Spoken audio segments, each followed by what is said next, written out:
चार दोस्त स्कूल में पढ़ते थे। एक दिन उन्होंने फैसला किया कि वे रेस्टोरेंट जाएंगे, साथ में बैठकर खाना खाएंगे और बातें करेंगे। वे एक छोटे से रेस्टोरेंट में गए, खाना ऑर्डर किया और हंसी मजाक के साथ अपनी दोस्ती के लम्हों का आनंद लेने लगे। बातों बातों में उन्होंने एक निर्णय लिया। आज के बाद वे ठीक 40 साल बाद इसी जगह मिलेंगे। वे तब तक अपने अपने करियर में व्यस्त रहेंगे और सफलता हासिल करेंगे। शर्त यह थी कि जो सबसे देर से पहुंचेगा वही पूरे खाने का बिल चुकाएगा। समय बीतता गया। चारों दोस्त अपनी अपनी जिंदगी में आगे बढ़ गए। कोई बिजनेसमैन बना, कोई वकील, कोई जज और कोई अध्यापक। सभी अपने कार्य क्षेत्र में सफलता की ऊंचाइयों को छूने लगे।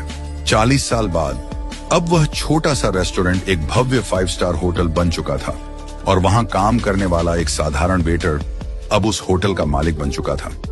वह भी उस दिन का इंतजार कर रहा था।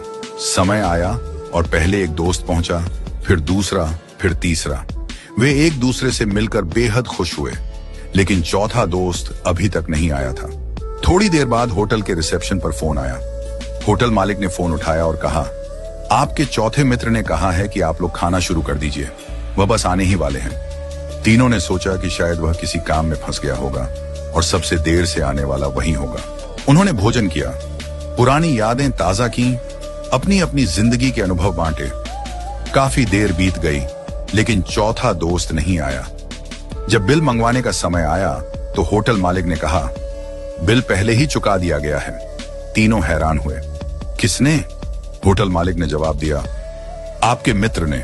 थोड़ी देर बाद जब वे जाने लगे तभी होटल के बाहर एक सरकारी गाड़ी आकर रुकी। गाड़ी से शहर के कलेक्टर उतरे।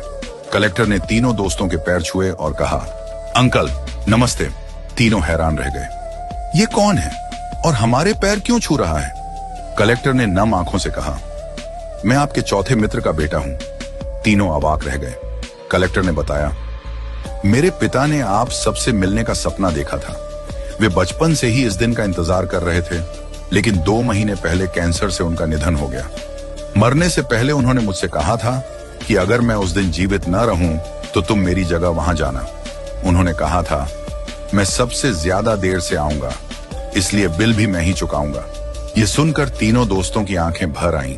तीनों दोस्तों को अपने मित्र की मृत्यु का गहरा दुख हुआ, लेकिन उससे भी ज्यादा दुख इस बात का था कि 40 साल तक वे एक दूसरे से नहीं मिले। क्यों इतनी जिद की कि 40 साल इंतजार करना पड़ा? क्या फायदा ऐसी शर्त का जो दोस्ती से ज्यादा महत्वपूर्ण हो गई? आज हम भी अपनी जिंदगी में यही गलती कर रहे हैं।